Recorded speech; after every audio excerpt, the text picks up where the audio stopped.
Customers मला हा कायम प्रश्न विचारतात की पेशंट तर मी नाही आहे, मग माझा एवढा त्रागा का होतोय किंवा मला एवढं अस्वस्थ का वाटतंय.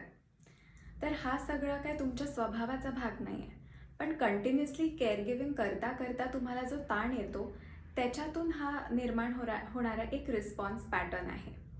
केअर गिव्हिंग हा एक खूप डिमांडिंग जॉब आहे आणि ह्या जॉबमध्ये तुम्ही नेहमी अलर्ट मोडवर असता. कायम तुमच्या मनात असे विचार येत असतात की आजचा दिवस कसा जाईल, नीट जाईल का, आणि जर नाही तर काय काय सिच्युएशन्स निर्माण होतील आणि मी त्याला कसं बेस्ट पॉसिबल रिस्पॉन्ड करू शकतो. तर अशा सगळ्या विचारांमुळे 3 गोष्टी होतात.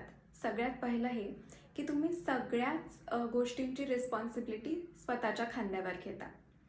म्हणजे तुम्हाला नेहमी अशी फिलिंग येते की जर मी रिलॅक्स झाले, जर मी कुठे दुर्लक्ष केलं तर काहीतरी वाईट होईल आणि त्याच्यामुळे नेहमी मला सजग असलं पाहिजे.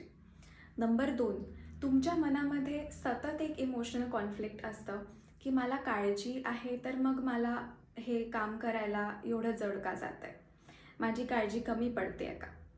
नंबर 3, तुम्हाला येणारं फिजिकल आणि मेंटल एक्झॉशन म्हणजेच थकवा, कुठलीही कामं न करायची इच्छा होणे म्हणजे येणारं हे एक्झॉशन. आणि या तिन्ही गोष्टींमुळे येणारं गिल्ट की माझी काळजी, माझं प्रेम कमी पडतंय का माझ्या माणसासाठी. तर जर का तुम्हाला असे अनुभव येत असतील तर मला तुम्हाला हे सांगायचं आहे की हे सगळे अनुभव नॉर्मल आहेत आणि व्हॅलिड आहेत. या अनुभवांना एक नाव आहे जे आहे केअरगिव्हर्स बर्डन. तर जर का तुम्ही हे अनुभवत असाल तर त्याला केअरगिव्हर्स बर्डन असं आपण म्हणतो.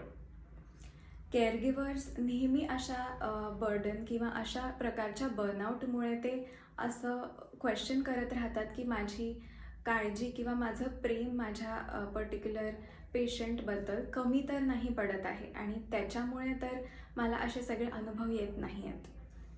तर मला हेच सांगायचं आहे की केअर गिव्हिंग हा एक इनविजिबल जॉब आहे.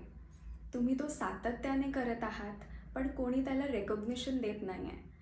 तर हे गिल्ट जे तुम्हाला एक्सपिरियन्स तुम्ही करत आहात त्याच्यामधून बाहेर पडा आणि तुम्हीच स्वतःची पाठ थोडीशी थोपटा की तुम्ही कन्सिस्टंटली हे काम करत आहात आणि हा एक थँकलेस जॉब आहे तरीसुद्धा तुम्ही करत आहात. तर अशाच काही विषयांवर आपण या सिरीजमधून बोलणार आहोत. जर व्हिडिओ आवडला असेल तर नक्की ही सिरीज पुढे बघा. धन्यवाद.